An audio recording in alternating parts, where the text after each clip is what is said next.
Welcome back to Knowledge Talks, ladies and gentlemen. I'm your host Saleh Al Mahthuri, along with our studio engineer DJ Ahmed Al Aremi, with you here live today on Oman Radio FM 90.4. Now, what would it take to become a professional and certified health and fitness trainer?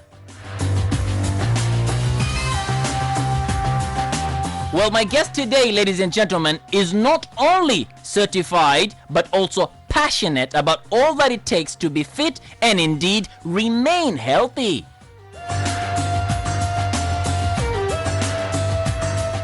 The question is, who is he?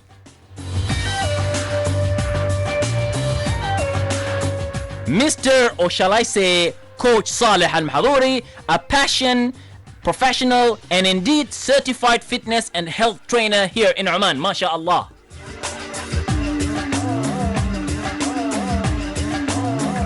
Coach Saleh started as a young kid loving football and fitness in general. Saleh played football in Al Ahli club, currently known as Ahli Sidab, for about 10 years. Saleh also played for SQU football team for 4 years. Saleh also had a passion for bodybuilding in general, and in fact shaped his goals into health and fitness back in 2012.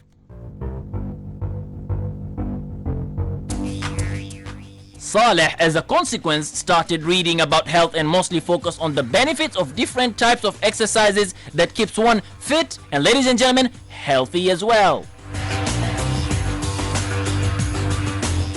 Coach Saleh followed his passion with action by getting certification in gym instructing and in personal training from accredited academy in United Kingdom in 2016.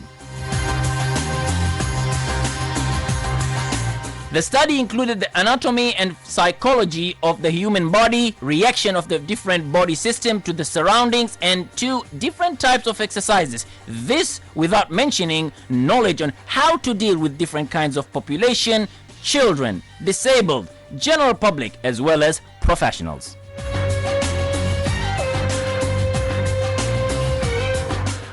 Also, nutrition and behavior of human towards food.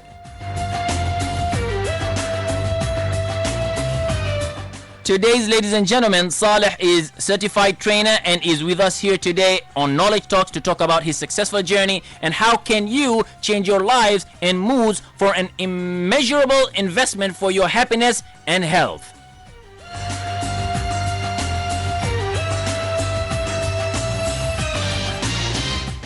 Assalamu alaikum wa rahmatullahi wa barakatuhu, Coach Saleh. Wa alaikum salam wa rahmatullahi wa barakatuh, Sheikh Tariq, and thank you very much for this generous introduction and what a splendid job you're doing here. MashaAllah, MashaAllah khalik. Sheikh and Coach Saleh, you know, one thing that I like about you is that you are very humble with all that you have achieved. You have, when I came to know about you a few months ago and then attending the sessions with you a number of times, there's a lot of change that I noticed in myself. And one thing, Coach Saleh, is that I don't want to be selfish in the sense that I only am the person who knows about you, and I want to take this an opportunity for others as well to know about you, because you're just not a coach or a normal trainer that I see you go and train people. No, you also look at thinking how to change people positively, mashallah. And that's why we've invited you today here. Oh, thank you very much. Coach Saleh, how many years have you been working out? Well, if we speak strictly on the bodybuilding and the the health fitness is roughly 4 to 5 years. That's about maximum. But prior to that, I've been doing just mostly playing football, having fun. Mamma mia! So you tell me 4 to 5 years is what you started working in bodybuilding, and now you've got that built up in yourself, mashallah. Yes. From the 6 packs and all, mashallah. Yeah, I would say so. I know you're trying to be modest, but let me take the opportunity to share about that, because I can tell you one thing: people work very, very hard to achieve what you have achieved in terms of fitness, mashallah. Now, tell me one thing: what does working out mean to you in general? Well, maybe to put it in simple words, it's just addiction. It's just like water to me. Okay. It's just very difficult to go for a long period of time, without water. It's the same thing for with workouts. عطيه ما شاء الله. So like 1 or 2 or 3 days, probably maximum, if you're on a business trip or something. That's about as much as it can be stretched not to work out. Otherwise, it's just I start feeling something is not right. Okay, people do exercises to build muscles, some of them to lose weight, but for you, it's more of you're passionate about it. Yes, it's something is I already embedded in my daily schedule. It's something that is cannot be taken off. Just like how we do five times a prayer in a day. MashaAllah. Something that if you just have it as a part of your life, it's just it sticks with you, and it's just not, you don't even think about it. You just go and do it. Okay, how many hours a day do you work out, by the way? When most of the days I do twice a day, so that's about roughly 2 to 3 hours a day. 2 to 3 hours a day. Yes. That's what you do. And do you think in order for someone to achieve an excellent result, they need to work out 2 to 3 hours a day? Not necessarily, no. Okay, that's because you're just passionate about it. That's why it is that way. Yes. I mean, you as you say, you use the word, you're addicted to value. Exactly. MashaAllah. What is the best time of the day to work out and why, by the way? Scientifically proven, and it's the researchers have done so much research on the population, and the best time is actually around noon time, and that's if you want to do any kind of exercise, maybe cardio, maybe a high intensity training or weightlifting or any kind of. But looking at the circumstances with people, they go to work and everything. Sometimes noon time is not maybe very it may not be available, may not be the best time for them. But then the second time would be in the morning. In the morning is the best time if we exclude weightlifting specifically, because weightlifting needs actually it needs that you have some food before you come and lift. You cannot lift, or well, you can, but you should not be. It's not advisable to lift on an empty stomach. Okay. And so that's why you should have some protein and carb prior to the exercise.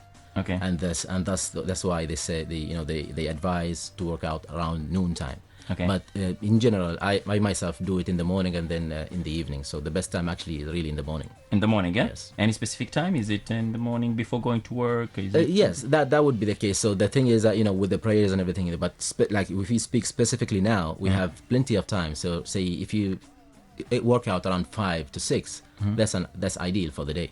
Okay. Awesome. So 5 to 6 you think is an ideal time? Or 6 to 7 is still okay. Okay, but then don't you think people go to the office and tired? They just finished up working hard. Actually, I bet it's the other way around.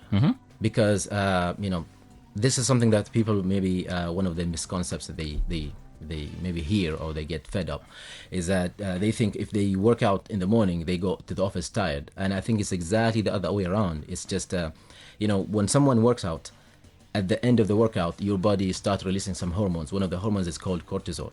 Okay. Which is also related to the stress hormones, and you automatically, or if you see, once you've done it yourself, once you finish the workout, you feel hype. Okay. You feel energetic. Yeah, true. And that's because all the chemical reaction that's happening in the body. The blood is getting so much air now, or so much basically nutrients in the body because of the breathing, and so a person actually would be more active in the morning if they work out, as opposed to not to. Okay, mashallah. Coach Saleh, what I have noticed in you, mashallah, is that I've met up with a lot of coaches, by the way. I do go to a lot of... I've been doing gym earlier and I've started doing it now again. But when a number of people that I've met in coaches, you just go to a training session, and then once you go there, they just tell you, here are the tools, and jump into the treadmill or get into any of the activities, and then they probably give you kind of a list that you need to follow, a number of reps, number of repetition that you need to do, and sets, but they don't really understand you as a person. I mean, they don't come and talk to you about what's your goal and what's not your goal. And that's what I've noticed different with you. When you sit down and you ask all those kind of questions. Now, before I get into coaching per se, I want to know, what was the reason that made you get into bodybuilding and working out? Well, the main reason is just I had an unfortunate event back in 2012 when I had to have a surgery in my knee. Okay. And as consequences, I was afraid what will happen once I finish, once I'm done with the surgery. And I start reading a lot about fitness in general, and reactions to the body and the consequences of any surgery. per se. And then I started noticing all other kinds of information with bodybuilding as well. I mean, it's just read so many articles and everything. And then I started thinking maybe if I, tweak my domain a little bit, I could probably do something different. And this is when it triggered to me to do different, to do bodybuilding mixed up with so many other activities like cardio. It's like what I believe is, general public, the 95% of people are actually looking to just get fit and get healthy. They're not really looking for Olympics. Or they're just trying to lose few pounds or few kilos or get in their shape.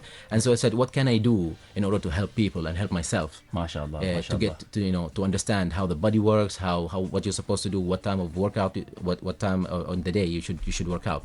Okay. And so I started reading, and then I followed it up with all these with the certifications, and I came to realization that if a gym instructor is really to get someone from level, point A to point B, they should really understand them first. They need to understand. Maybe someone really does not want to lose weight. Maybe they just want to build muscle. Or maybe it's the other way around. Actually, you get people where they actually want to add on more weight. So exercise is not everything. You have the nutrition part, which is even bigger than the exercise itself. What is the percentage that you can tell the importance of nutrition to exercising when it comes to bodybuilding or losing weight and so on? Well, in general, you can put it as in 70% nutrition is Wow. yes, and what you eat, and 30% is just your exercise. Wow. Because you only exercise, let's say, an hour, 45 minutes a day. Okay. But you sort of keep on eating all day long. Yeah. So does it mean if I keep on eating and doing exercise, then I will not really find any impact in my weight or the way I'm? That depends on how much you eat. So basically, this is one of those where you look at your intake versus your outtake. So if you eat as much calories as much as you burn, you're just gonna stay there for as long as you want. So you can eat all you want. Say if you eat 2,000 calories worth of food, and you burn 2,000 calories worth of calories, then you're just gonna stay in the same range. You're not gonna gain any weight. You're not gonna lose any weight. Okay. Just of the sake of clarity, when you say calories, what do you mean? I mean the energy in density in a product. So basically, a person when they eat any type of food, it would contain 4 elements or 3 elements. You have protein, you have fat, you have carbs. Most of these the major thing, and of course fiber as well. But then you need to understand that if you have something, let's say 100 grams of this product, it says 100 grams, but it says 30 grams of fat. It does not mean it's just 30 grams. You need to multiply it by, because it's well known that there is 9 calories in 1 gram of fat versus only 4 calories in 1 gram of protein, for example. So if you get, let's say, for sake of example, a product of 50%, 50 grams of fat and 50 grams of protein, then this means you've got around 400 or 450 calories only on fat versus around 200 something of protein. So you can see the percentage changes, and this is what people the general public maybe they don't have or they don't pay attention to. So when they see something, they say, oh, this is just 100 grams. But that doesn't mean it's only 100 grams. Maybe it has a lot of fat in it, and that's why they think they don't eat too much. But then at the same time, what they eat is actually containing a lot of the what we call the bad fat. And that's why, and then they actually work out, but they don't burn as much, and so they end up gaining weight without them realizing. Okay, tell me one thing, Coach. What is the best way, yet the healthy way to lose weight? I mean, I would like to know what is the best and the healthy way to. Okay, I tell you, it's a simple rule. The best way is a steady way. Do not jump in, for those people who start losing 5 kg in a week or 15 to 20 kg. I mean, in general, as it's not a hard rule, but you should be losing your weight gradually so that it becomes a habit. By the time you reach your goal, let's say if someone from 100 kg would like to get to 70, and it took them in a course of 4 to 5 months, that's a very gradual decrease, as opposed to dropping 10 to 15 kg per month. And that's a lot of percentage, which would actually your body reads you. It's just the other way around as well, and it would detect that all these changes all of a sudden, and your body may not like it. Okay. And so that's why people need to understand that one thing they need to do first of all, lose weight, and first of all they have to look at their diet. They have to eat a balanced food. Okay. in terms of carbs, in terms of protein, in terms of fat. That's very, very important for them to know what their body needs, to consume in a day. That's one thing. The other thing is that they should not rush for results. Okay. You find people, they start on this program, and then the next day they just go on the scale, on the weight scale, and they try to see if they lost any pounds. But that's because if you weigh yourself in the morning at 6 o'clock, and then you weigh yourself at 6 in the evening, you'll get a different two readings. Okay. That's for sure. It's not going to be the number of things you eat and you've been exposed to and so on. Yes, and so that's why people should not be in rushing to getting the results. I mean, unless you're really looking to, getting into some sort of competition or some sort of, I don't know, one of those events. But otherwise, people should really take it easy, and at the same time, in a steady way, as you said. Yeah, and two important factors. One is that they should really enjoy the food. I mean, yes, you should now start on looking at what exactly do you eat. You should watch out, but it doesn't hurt to eat some even junk food once in a while. Okay. Like once a month, maybe twice a month. So junk food is not a problem?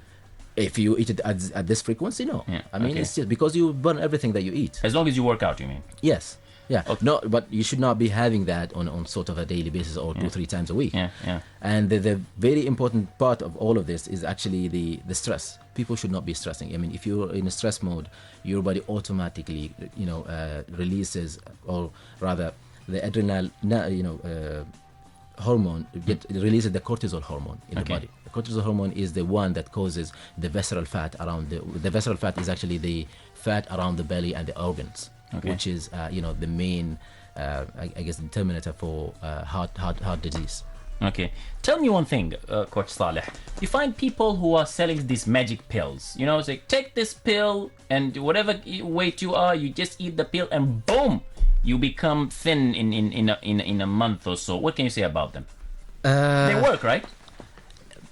First of all, I have not tried them. Second of all, I don't believe in those. Okay. Anything that comes fast goes fast. And the thing is that I believe those have to do with your food disorder.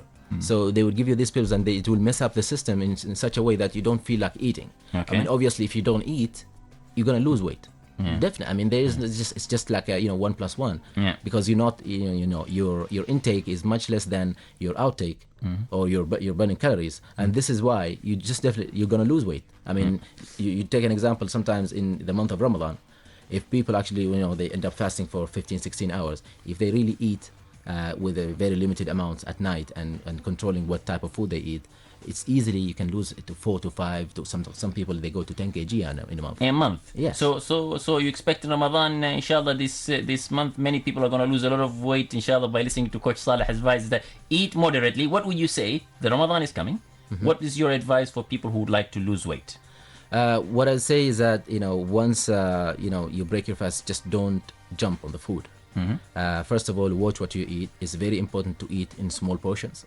It's very important you include vegetables in your food, and proteins. First of all, proteins will protect your lean muscle from getting burned, and the vegetables will help in digesting the food by releasing the enzymes.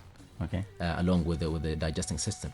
Okay. And so you get this balance between the carbs, between the protein and fat, where this is like the sort of the advisable ideal situation for a body to react and function properly. Okay. And for sure, if people and of course, as much as they can to avoid any sugary. Matter of fact, cut it off if you can. I would advise not to have anything sugary at night. Sugary, do you mean by processed sugar or anything with sugar? Processed sugar, mainly the processed sugar, and basically we're talking about any type of food that we have, which sweets, all kinds of dough food. With any food that made with dough, which would include sugar and sometimes even salty food. What about dates? Dates are organic. Okay. And they contain sugar. They contain sugar, but that sugar at least is not processed. Natural sugar. Yeah, and for a regular person who's not overweight or who's not overweight, I would say, is okay to eat even if you eat in a little bit more quantity. Okay. Because it's just dates. But I would watch it if I'm actually on a program to lose weight, because at the end it's sugar. Okay. And it would contribute to the fat as well. Okay.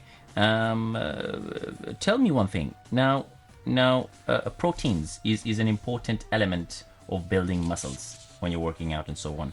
Now, in order to get proteins, you will have to select certain food to go and get and to extract the proteins out of it, like chicken, egg, and so on. But there are protein shakes that are sold right now. Yes. What is your feedback about protein shakes as opposed to looking for these? Because it's easy. You just go up, buy yourself a protein shake, and shake it up with a milk or water and drink it. What is your feedback about that as opposed to having the normal proteins? Well, I'm not, I wouldn't advocate for any of the supplements outside or any brand per se, but what I would say is that you need, your body in a day needs a certain amount of grams in protein. If you could get that in protein, in organic protein, as in chicken, meat, and fish and all that's probably that's definitely much better than having a medically modified protein. Like the shakes. Like the shakes and all, but those do not, if you take them with care and with advisable quantity, do not really hurt, because something that if you eat more protein than your body needs, it's just gonna go out from your body with the urine. Okay, it's very simple. I mean, it doesn't as much as you drink, as long as you drink a lot of water. Okay, because this way you actually the water would clean the kidneys and the liver.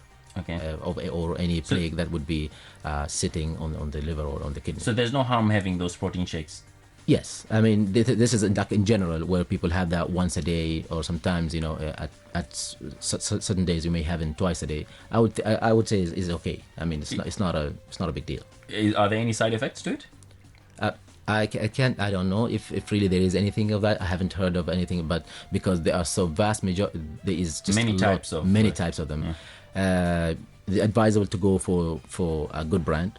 You just go and maybe read some reviews online or anything, and then get some feedback from people who have been using this for a long time. Okay.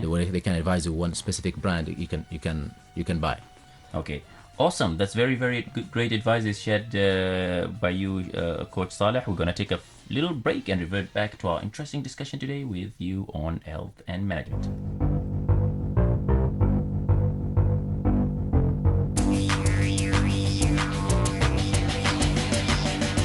Exciting discussion and informative knowledge from a certified and professional trainer, Coach Saleh, mashallah, who is with us here today here at Knowledge Talks. Coach Saleh, ladies and gentlemen, is not just a person who comes in and provides you training. No, he likes to sit, understand you as a person, and then gives you the guide on how and what to do in order to be healthy and fit. Coach Saleh, you have attended a lot of gym here in Oman, and you have met with a lot of instructors and so on. What is your advice, or what would you say is the right way of guiding or teaching or coaching your guests? Okay. One thing I think is what I have noticed is missing is that some gym instructors actually have this concept of one size fits all. So a person comes in, regardless of what exactly their goal is, they just, as you said before earlier today, they just introduce them to some of the equipment and the machines. They tell them these are the treadmills, they do this, these machines, they do that. But they don't take the initiative or the effort to understand the person first of all, and what exactly their goal. Are they just for fun? Are they looking to lose weight in a specific period of time? What are exactly their lifestyle? What are their eating habits? What exactly for example, what they do when they are stressed out. Do they go and eat food? Do they go and do shopping? Do they go and actually maybe run on the beach? Every person would have a different type of personality when it comes to lifestyle. And many people go and eat a lot, man, when they're stressed. Yeah. So this is very important, so that from there they can drive and they can see what type of exercise they can actually apply on the person. The other important part is also to check the medical history of the person. Before you know it, sometimes people come in and they had some maybe high blood pressure. Okay. If you did not ask, I mean, granted that most people, they sign the waiver at the gym before they join in, and then that basically would include everything. But what I think it's the gym instructor's duty is to check whether these people are having any medical history Okay. maybe diabetes, maybe high blood pressure, because you can't apply certain exercises for those who are, who have high blood pressure or diabetes, for example. And at the same time, just make sure that these guys would be monitored at the same. So they need to really go and sit with a person, tell them, okay, what exactly your goal, what are you trying to achieve, what exactly your eating habits, what do you eat in a day, what time do you have breakfast. A lot of people, you'll find a lot of people don't have breakfast. And is it important to have a breakfast before you work out? It is, of course, the most important meal in the day. Some people will have they have dinner at 11 p.m. Which is quite bad. I mean, it's very Before very going late. to bed. Yeah, just before going to bed. I mean, you go to bed, your stomach goes to bed. Yeah. I mean, and then the food doesn't get digested as it's supposed to be, and then a lot of it will get stored as fat, and there are a lot of consequences, and that's why it's not advisable to eat anything heavy after 7. And plus all these enzymes and the chemical reaction in the body, definitely you'll find it very hard to sleep. It's just because of this. So all of these, not everybody knows about them. So I would think that most of the gym instructors would actually take the initiative and speak to the clients. Okay, so this is the basic, I think, at least a step that every a good coach should do before a client joins and start using the tools at the gym, to basically understand the client very, very well and advise them on what to do. What about sessions? Are there any other sessions, workouts, or anything that they do? That's the other part. So they may start introducing them to the gym, to how the equipment work, but then at the same time, maybe they want to involve themselves as well. And this is one thing I sort of want to club in with the personal training. When it comes to personal training, you'll find that the person is actually doing the training, or the client doing the training, and then the personal trainer is just watching or maybe counting the sets or something. I feel it would be a lot different if the person himself or the trainer himself is also involved in the exercise. It makes it a little bit more challenging to the person. It makes it, you will feel the effort, or let's say the pain of the client. Yeah, imagine, because you go there and you say, push, 1, 2, and then say, come on, man, I'm pushing, and you're just sitting there and counting the number, coach. and so it adds that flavor, and it's always advisable if you have like at least even it depends on the person, especially if they are on if it's mixed or if it's a regular, I'm talking about people who are not obese too much, or let's say overweight. Okay, and some of them, they may not feel comfortable with exercising with other people. But in general, if you have like a class of 3 to 4 or sometimes even up to 10, is very enjoyable, and you make it very enjoyable. This is one thing you will find, that the clients going back to the gym and exercising and trying to actually, without even focusing that they want to achieve this much or they want to lose this much of weight or build muscle, they're just there every day or trying their best just not to miss the class because it's very enjoyable. Coach Saleh, let me tell you something. I mean, a bit straightforward here is that you are addicted to working out. You're passionate, right? I've been working out before even meeting you, but when I knew you, I got addicted to you too, man, because you're good. I can tell you that you're good. You're honest. You like to see about people, how they work out. You give them advices. You contact them all the time. You send them WhatsApp messages. Man, when I look at your WhatsApp messages, Coach Saleh is here sending us messages. So that goes without saying, mashallah. Now, and also what I like is that you train yourself with the clients, and that speaks volume. Because if you train with them, they feel. So we feel that this guy is not giving us hard time. He has a hard time too. And if he can do it, you can do it. And I liked when you were saying you can do it, Farah. And that itself is a very good thing. Now tell me one thing, Coach Saleh. Many people have the issues with the belly, saying I have got a belly. And this is a question that most people are really asking about it. Is that, do you think working out, like doing sit-ups and so on, would remove it? Or is there another mechanism, maybe not eating or having a diet? How can you remove that portion of the stomach and even turn it into a six-pack, as most people call it? Okay, so one thing, the good news is that everybody got 6-packs. Really? Yeah, everybody got, because see, it's at the end, it's muscle, and it has to do with the function of the body, and you can't even stand if you didn't have any abs. So you said everybody has got 6-packs? Yes, it's just the idea is that you have some people have some fat stored in front of the six packs, if we can call it that. I mean, these abdominal muscles, they exist in everybody's person. Otherwise, they will not be able to stand. They will not be able to carry anything. So, mechanically speaking, everybody has it. Everybody has it. Yeah, but the thing is, you don't find a lot of people going to the beach these days with the six packs if they have it.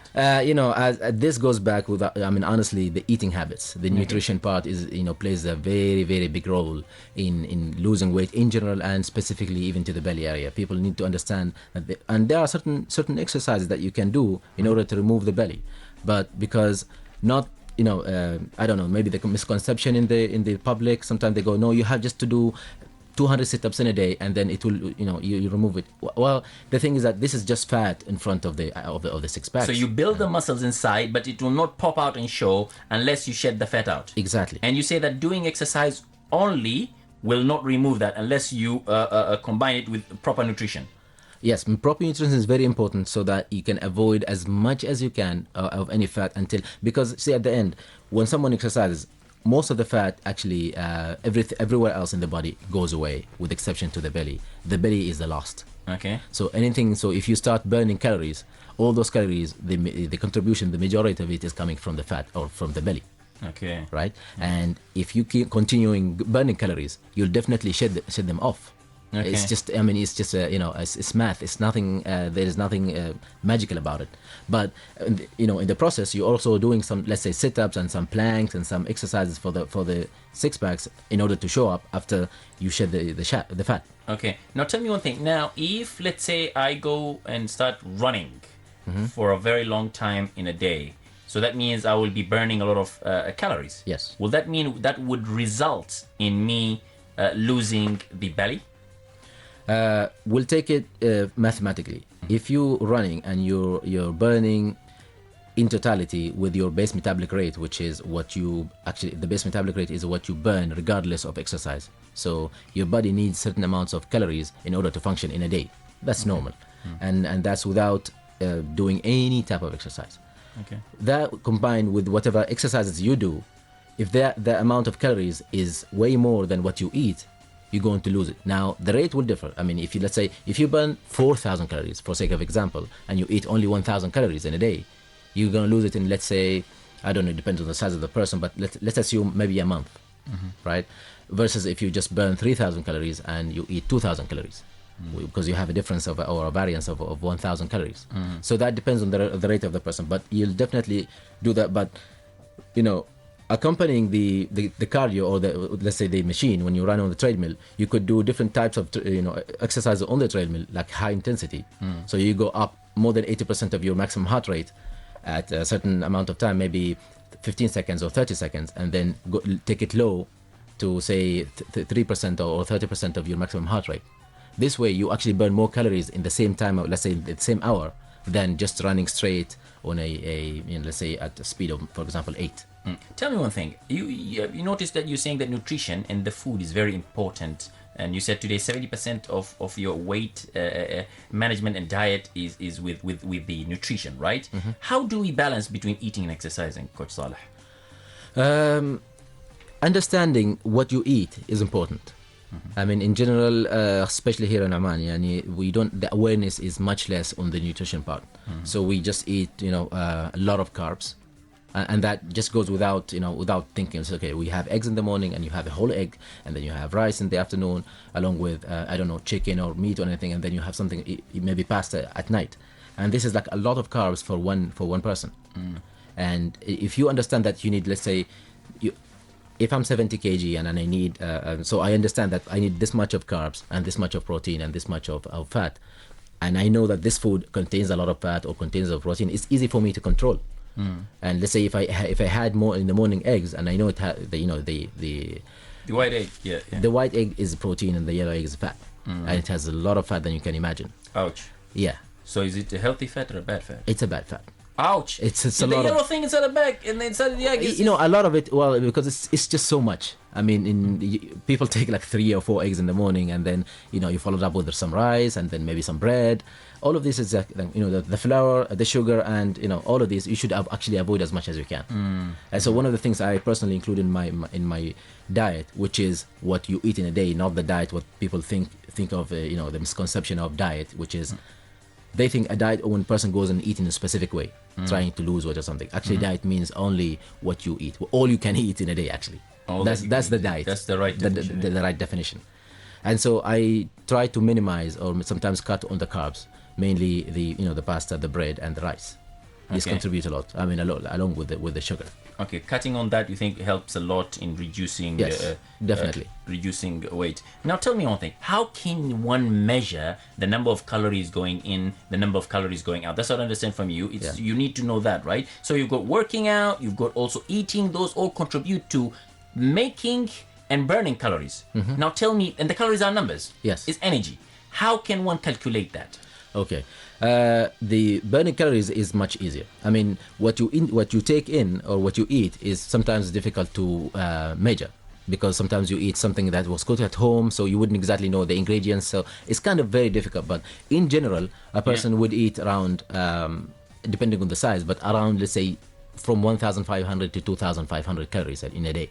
That's the general. So if you could at least do the calories, how much you burn in a day, which is much easier, you can actually get the hang of it. And it is known that your base metabolic rate is you burn 25 calories per kg. So if your weight is 80 kg, and that you multiply that by 25, so basically you burn 2,000 calories. Those are given to you.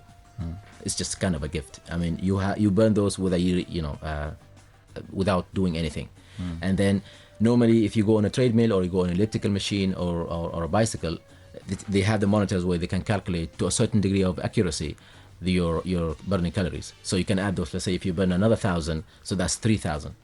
If you ate and you could measure somehow what your intake is, you can easily make the difference. And as long as what you burn is much more than what you eat, then you're on the safe side. But the trick is that you really have to know if what you eat is healthy or not. A lot of people eat nuts and walnuts and sunflower and all that stuff. Yeah. It has a lot of fat. Yes, it has healthy fat, but it has a lot of fat in general. Although in quantity it may look small, but people start munching on these all day long without realizing that this is more than what your body needs actually. Yeah, over a movie or so on, or they sit down. Yes. It's just they eat. Now tell me one thing: when you say good fat and bad fat, what do you mean by that? There is the essential fatty acids which the body needs in order to for the body to do the chemical reactions, and there are thousands or actually maybe millions of chemical reactions happening per second in the body. Okay. And there are the bad fat, which is the saturated fat. Even sometimes if you read the label of any product, you will find that it says fats this much, of which trans fat is this much, of which saturated fat is this much, and that's the chemically modified fat to be, and it was reversed, and it will just store as fat in the body. I mean, in simple words, that would store as fat in the body, and that's really bad. That's a bad one. Yes. And the other bad is, and the other the good fat, which you're getting it from walnut and all the other. So if you must eat sometimes fat, you just have to look for the good source. Good source of fat. So the good source of fat, for example, is the nuts, the egg. They have good source of fat, but okay, the yellow thing inside the egg, that's a good fat. Yeah, I mean, but everything with limited quantity. People should not, especially people who are, let's say, overweight a bit, and they are really on sort of a very low carb and fat diet. They should not be touching the eggs. Okay. Maybe the white eggs, but until they get to where they get as a goal, then it's easy for them to maintain, to say, okay, I'm eating this much today, but I'm burning this much, so I'm okay. And it doesn't really matter what you eat at that point in time when you're at a level where you just want to maintain. Yeah. Number of time I had discussion with you, Coach Saleh, I've realized you mentioning about the importance of one understanding their body. How do you find this being important for someone understanding their body? One thing is that people need to understand their body in order for them even to when it comes to exercise. Okay. If someone did not if someone did not sleep very well, they should know that the body will not help them to exercise. And someone you find them, they're very difficult for them to understand. And one thing they need to understand is or maybe take measurement of, is something like the body mass index, which is a measurement of weight. So you got readings, and then people need to understand where do they sit in terms of the chart. You have also the fat percentage, you have the waist to hip ratio. Even these measurements, actually, if we go back to the same question about the gym instructors, they should really focus and do some of these measurements on the clients before they start any program at the gym. It's very important for them to know the waist to hip ratio, or maybe at least to the minimum is the body mass index. Okay. Is it the same for male and women, by the way? No. The body mass index is yes, because it's just it does the same measurement, which is your weight, divided by your height squared.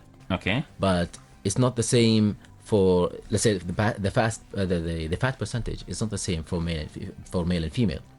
For example, the top athletes, their fat percentage goes from 5 to 13%, and these are top athletes, elite athletes.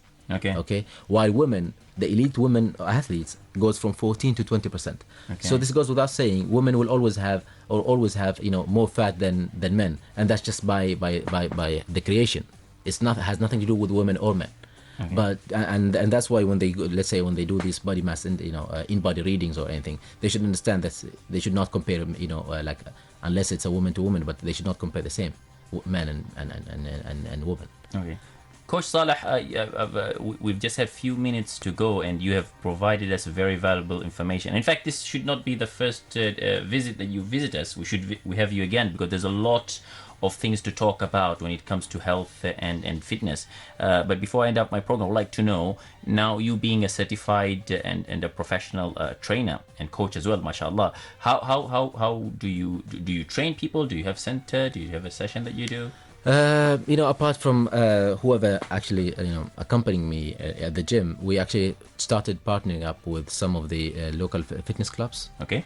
Such as RefJex. Okay. And we're gonna be having at least one program in the month of Ramadan. Oh, mashallah, Ramadan. Yes. Okay. So it's gonna be 4 times a week. Okay. At night after Tarawih prayer. Okay. And we're looking forward to basically get new people, new clients, and talk to them and tell them how exactly they're supposed to have the iftar, let's say, and what they should be eating during the month of Ramadan. And it's the best time, I think, month of Ramadan for someone to lose weight. Yes, it is. It kind of comes given, because you're fasting all day, and it's just like there's a little less effort that you need to do in order for you to lose weight. Apart from of course, the blessings of Allah Subhanahu wa Taala for this month, inshallah. Yeah. Okay, that's very, very good. And if I were to ask you, who is your role model? Who would that be? You kind of caught me on a spot here, but my role model in term. Are you talking about in fitness in general, or is it just? You are a fitness. That's the world. That's your world. You're passionate in that. So in fitness and in general, who's the person that you look up to? There is a person, an American person actually, called Tony Hurtons. Okay. He's one of those, he creates a lot of programs, and he is reaching his 60s. Okay. And the way his physique look like, and how fit is he. The program that he makes is very simple to the public, and it's just like kind of right to the point, with less of publicity and kind of polishing. And it's amazing how he kept himself. I would wish to stay the same, with the same, or get the same physique, but at age of 60. Mashallah. Like we live up to that time. Mashallah. But he's one of those, he's like a role model to me. Yeah, and I respect it, because I can see the steps that you're following. I mean, you're doing it twice a day. You're working out. You are very, very fit, mashallah, and you are also working on impacting other people. By providing them advices and sharing with them tips. You provide it to me as well, mashallah, and that stays very good. You just walk up to people and start talking. That's what I notice about you. Walk in the gym, sit with the people and talk to them and give them advices. That, my friend, is a notable character. May Allah bless you always for doing al-akhirah, ya Rabbil Alameen. Ameen. Thank you. Anything that you wish to share before end of our activity today? Along with the program, So as I said, we have the program in the month of Ramadan, and I don't know if people would like to enroll in the program, join us. They can find maybe our page on Instagram or some other social media. What is the page? 24/7 Fitness. Okay, there you go, ladies and gentlemen. That's Coach Saleh the Great. Saleh, thank you very, very much for joining us today on Oman Radio FM 90.4 to share about your successful journey and how one can live a healthy and a fit lifestyle. Thank you very much, Tara, for this great interview, and it's really a great job that you're doing here.